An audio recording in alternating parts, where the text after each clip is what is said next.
प्रभु यीशु मसीह के मीठे और मधुर नाम में एक बार फिर से आप सब लोगों को मेरा सलाम।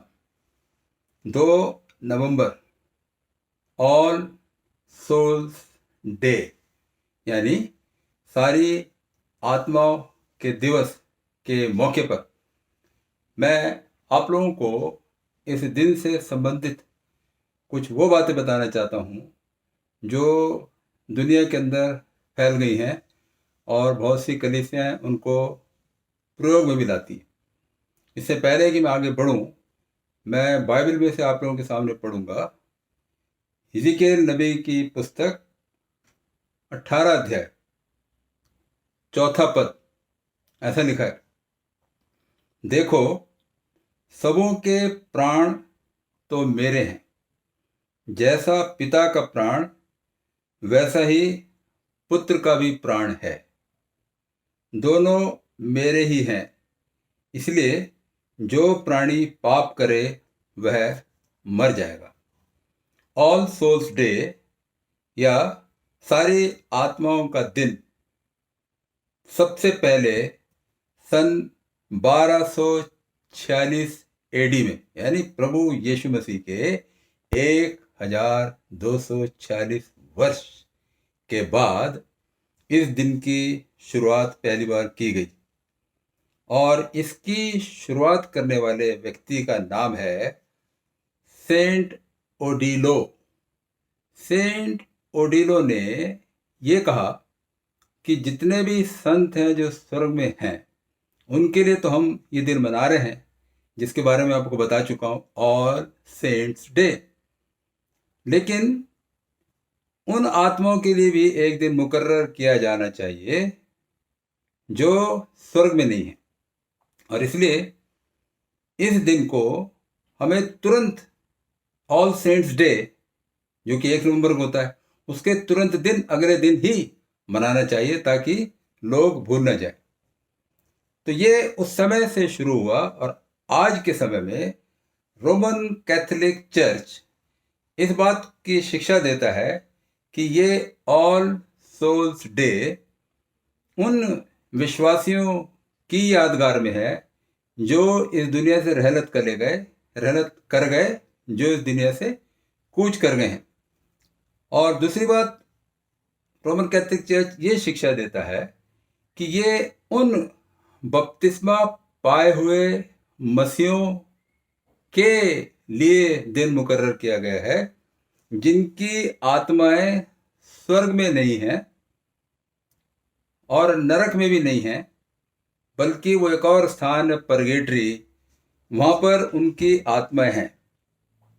2 नवंबर का दिन इसका मुकर्रर किया गया और ये शिक्षा आगे बढ़ती चली गई।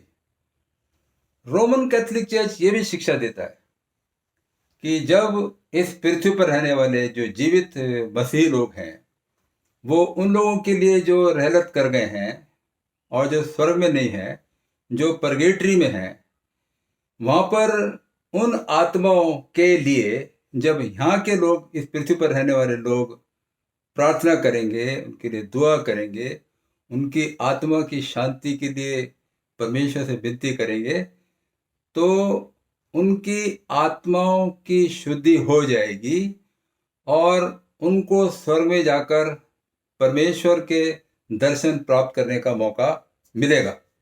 इसलिए रोमन कैथोलिक चर्च में होली कम्युनियन, जिसको वो लोग कहते हैं मासेस अरेंज की जाती हैं, जिसमें लोग आकर आत्माओं की शांति के लिए प्रार्थना करते हैं। वो उन व्यक्तियों की कब्रों पर जाते हैं, कब्रों पर फूल चढ़ाते हैं, कब्रों को धोया जाता है।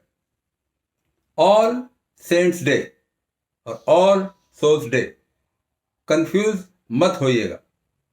ऑल सेंट्स डे उन तमाम विश्वासियों की यादगार में है जो परमेश्वर की संगति में स्वर्ग में है, लेकिन ऑल सोल्स डे उन लोगों की यादगार में है जिनकी आत्माएं परगेटरी में हैं। हुआ ये चर्च हिस्ट्री के दौरान, जो मैं आपको रिफॉर्मेशन डे 31 अक्टूबर को याद दिला चुका हूं, उस समय आने तक, वो समय आने तक कैथोलिक पोप ने लोगों को एक सर्टिफिकेट देना शुरू कर दिया था जिसका कि नाम इंडल्जेंसेस है।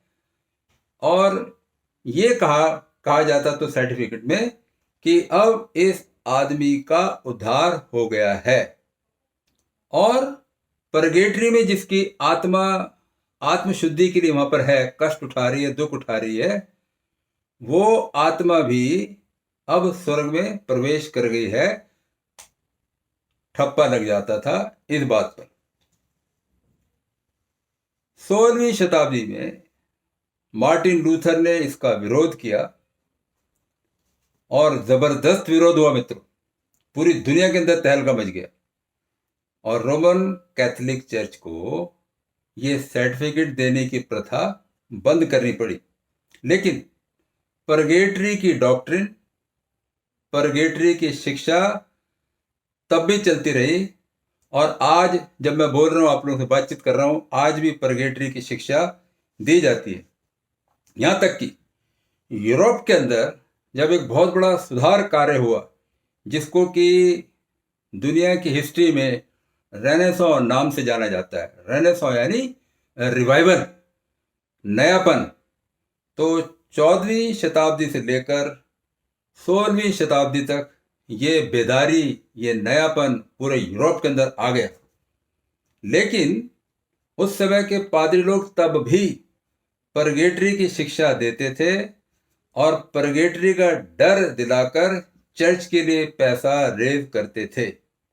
मार्टिन लूथर ने धड़ल्ले के साथ खड़े होकर, अभी तो कोई पादरी ऐसा है नहीं, ना कोई बिशप है कि जो भी कुछ चर्चों के अंदर गलत हो रहा खड़े होकर बोल सके, लेकिन वो मार्टिन लूथर अकेले खड़े हुआ मेरे दोस्तों, और उसने कहा कि मरे हुए लोगों के लिए प्रार्थना करने की जरूरत नहीं है।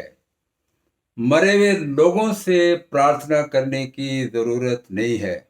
और जब ये शिक्षा उसने बताई लोगों को, तो उस समय के चर्च के लोग उसके पीछे पड़ गए, पोप उसके पीछे पड़ गए, बिशप उसके पीछे पड़ गए, पादरी उसके पीछे पड़ गए। मार्टिन लूथर के जान के लाले पड़े हुए थे मेरे दोस्तों। वो भाग रहा था एक जगह से दूसरी जगह, छुप रहा था, लेकिन सही शिक्षा देने का काम उसने रोका नहीं, वो लगातार करते चला गया। अब हमारे चर्चेस के डिक्शनरीज में और दुआए आम की किताबों में या और बहुत सी जगहों में इस ऑल सोल्स डे, सारी आत्माओं के दिन को कुछ और नाम से भी जाना जाता है।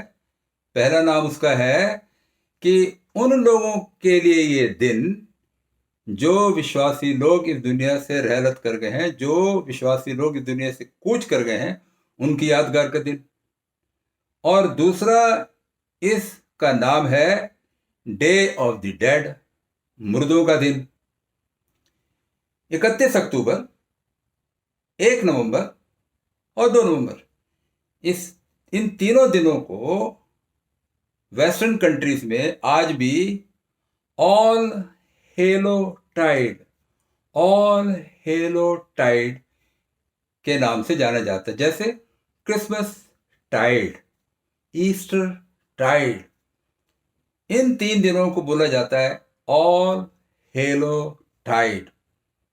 तो उन लोगों का मानना ऐसा है, बाइबल तो ये शिक्षा नहीं देती है, लेकिन उन लोगों का मानना ऐसा है 31 अक्टूबर से लेकर 2 नवंबर तक परगेटरी में जितनी भी आत्माएं हैं, वो सब आत्माएं एक्टिव हो जाती हैं। कुछ उनको हो जाता है, वो एक्टिव होती हैं और इस धरती पर आती हैं। और जिन लोगों से उन आत्माओं ने शरीर में रहते हुए बदला नहीं लिया था, अब बदला लेती हैं वो वाली आत्माएं इस वाले पीरियड में। इसलिए ऑल हैलोवीन डे एक अलग तरीके का त्यौहार वेस्टर्न कंट्रीज में, यूरोप के अंदर, अमेरिका के अंदर बहुत प्रचलित है। भारत में तो नहीं है, लेकिन वहां बहुत बेइंतिया है। सिंगापुर में भी है। यहां पर लोगों के मन के अंदर डर पैदा हो गया कि परगेटरी की आत्माएं यदि एक्टिव हो जाएंगी, हमसे बदला लेने के लिए आएंगी, तो प्रार्थना की जाने लगी आत्माओं को शांति मिले। इसलिए पादरी लोग, बिशप लोग जाने अनजाने आप ऐसे बहुत से लोग कह देते हैं उनकी आत्मा को शांति मिले।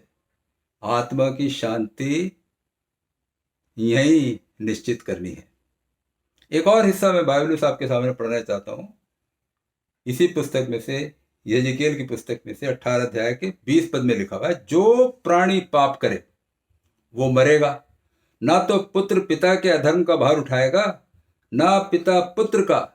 धर्मी को अपने ही धर्म का फल और दुष्ट को अपनी ही दुष्टता का फल मिलेगा। कोई आत्माओं का ट्रांसफर नहीं कर सकता नरक से स्वर्ग में या स्वर्ग से नरक में, असंभव है। सबोपदेशक की पुस्तक उसके 3 अध्याय के 22वें पद में तो ऐसा भी लिखा है, सबोपदेशक 3:22, तो मैंने ये देखा कि इससे अधिक कुछ अच्छा नहीं कि मनुष्य अपने कामों में आनंदित रहे, क्योंकि उसका भाग यही है। कौन उसके पीछे होने वाली बातों को देखने के लिए उसको लौटा लाएगा? परगेटरी की आत्माएं कैसे इस पृथ्वी पर वापस आ जाएंगी? जब परमेश्वर के हाथ में सब कुछ है, परमेश्वर सारी आत्माओं को भी नष्ट कर सकता है। वो परमेश्वर सब कुछ को संभालने वाला है। फिर यहां पर लोग जब दुआ करेंगे ऑल सोल्स डे पर कि परगेटरी में फला फला व्यक्ति की, मेरे पापा की या मेरे मामा की या मेरे बुआ की आत्मा है, प्रभु मैं दुआ कर रही हूँ, दुआ कर रहा हूँ, आप उनकी आत्मा को शुद्ध कर दें और वो स्वर्ग में चले जाएं। असंभव है, इम्पॉसिबल है। लेकिन फिर भी पादरी लोग, बिशप लोग जनाजे के समय पे कह देते इनकी आत्मा को शांति मिले। उनको मेरा कहना है, पादरियों बिशपो, बाइबल को पढ़ो, वहां पर आत्मा की शांति की बातचीत नहीं की गई। आत्मा की शांति का निश्चय आपने और मैंने अपनी अपनी आत्मा के लिए व्यक्तिगत रूप से ही लेना है। स्वर्ग में शांति है, नरक में अशांति है। फिर क्यों कहते हैं उनकी आत्मा को शांति मिले, उनकी आत्मा को सुकून मिले? क्यों कहते हैं?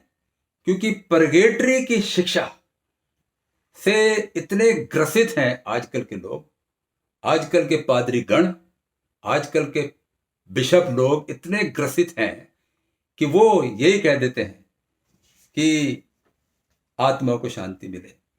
जब स्वर्ग में आत्मा को शांति है, हम तो ज्यादातर ये कहते हैं कि वो मर गया और वो प्रभु के पास चला गया, फिर भी कहते हैं आत्मा को शांति। इसलिए कहते हैं क्योंकि परगेटरी की शिक्षा है। लेकिन परगेटरी तो है ही नहीं। परगेटरी एक ऐसी जगह है रोमन कैथोलिक चर्च के अनुसार जहां पर आत्मा मरने के बाद जाती है और वहां पर उनकी आत्मशुद्धि होती है। बाइबल तो ऐसा नहीं सिखाती। यीशु मसीह ने मरने वाले डाकू को बोला, आज ही तू मेरे साथ स्वर्गलोक में होगा। नहीं तो प्रभु यीशु मसीह कह सकते थे ना, भैया परगेटरी की बातचीत तो है, पहले तेरी आत्मा परगेटरी में जाएगी तब तुम आएगा। नो मेरे दोस्तों, मेरे भाइयों, मेरे बच्चों, बहनों, बुजुर्गों, ये शिक्षा बाइबल के विरोध में है। ऑल सोल्स डे पर लोग कब्रों पर जाते हैं, कब्रों को सजाते हैं, वहां पर रोटी, मक्खन, दूध, पूरी, कबाब, अगर पापा दादा शराब भी पीते थे, शराब की बोतलें भी रख देते ले जाकर। और ये भूल जाते हैं कि ये शिक्षा बाइबल में नहीं है। एटलीस्ट मेरी बाइबल में, जिसमें 66 पुस्तकें हैं, इसमें कहीं पर भी मरे हुए लोगों के जीवन को बदलने के लिए, अनंत जीवन में प्रवेश करने के लिए प्रार्थना करना कहीं नहीं सिखाया गया। इसका विरोध करना है। लेकिन ऑल सोल्स डे पर, जिसको हम इस रूप से मना रहे हैं, भारत देश के अंदर, दिल्ली शहर के अंदर तो इसको बोलते हैं मुर्दा ईद। कोई मुर्दों की ईद होती है? मुर्दों की कोई ईद नहीं है। आप कब्रों पे जाते हैं, मोमबत्तियां जलाते हैं, वहां पर खाना रखते हैं, फूल रखते हैं, इस बात की यादगारी में कि आत्मा को शांति मिलेगी। बंद कर दीजिए, बिल्कुल बंद कर दीजिए। ऑल सेंट्स डे बिल्कुल ठीक है। जो लोग स्वर्ग में हैं उनके साथ हम लोगों की जो इस पृथ्वी पर एक संगति या कनेक्शन है, लेकिन परगेटरी से हमारा कोई लेना देना नहीं। परगेटरी नाम की कोई जगह नहीं है। प्रभु यीशु मसीह ने कहा जीवन और पुनरुत्थान मैं ही हूं, बिना मेरे द्वारा कोई पिता के पास नहीं पहुंच सकता। तो मेरे और आपकी दुआएं कितनी भी कर ले हम, दान पुण्य कर ले हम, भलाई के काम 1101 कर ले हम, कितने भी अच्छे काम क्यों ना कर ले, उस व्यक्ति की आत्मा का ट्रांसफर नहीं हो सकता। और क्योंकि परगेटरी तो है ही नहीं, तो वहां पर परगेटरी में आत्मा जाती भी नहीं है। जब मार्टिन लूथर ने शिक्षा दी तो लोगों ने उसको बोला मसीह शिक्षा विरोधी हेरेटिक है, ये गलत शिक्षा दे रहा, मारो इसको, खत्म करो। आप जब सिखाएंगे अपने पुलपिट से मेरे पादरी भाइयों, आपका विरोध करेंगे आपके लोग, लेकिन डरना नहीं। जो बाइबल कहती है वो सिखाना है, और जो प्रभु यीशु मसीह की आज्ञा है उसको पूरा करना है। ऑल सोल्स डे से संबंधित जितनी भी गलत फहमियाँ हैं, मैं उम्मीद करता हूँ वो दूर हुई होंगी, और आप मरे हुए लोगों के लिए प्रार्थना नहीं करेंगे, मरे हुए लोगों से प्रार्थना नहीं करेंगे, उनकी आत्म शुद्धि के लिए प्रार्थना नहीं करेंगे, बल्कि जो लोग आपके बीच में हैं, जो रह रहे हैं अभी, आप उनको प्रभु यीशु मसीह का सुसमाचार देंगे, उनको बताएंगे कि वो अपनी आत्मा की शांति का निर्णय यहाँ पर और इसी वक्त कर लें। प्रभु हम सबको बहुत अधिक आशीष दें। God bless you.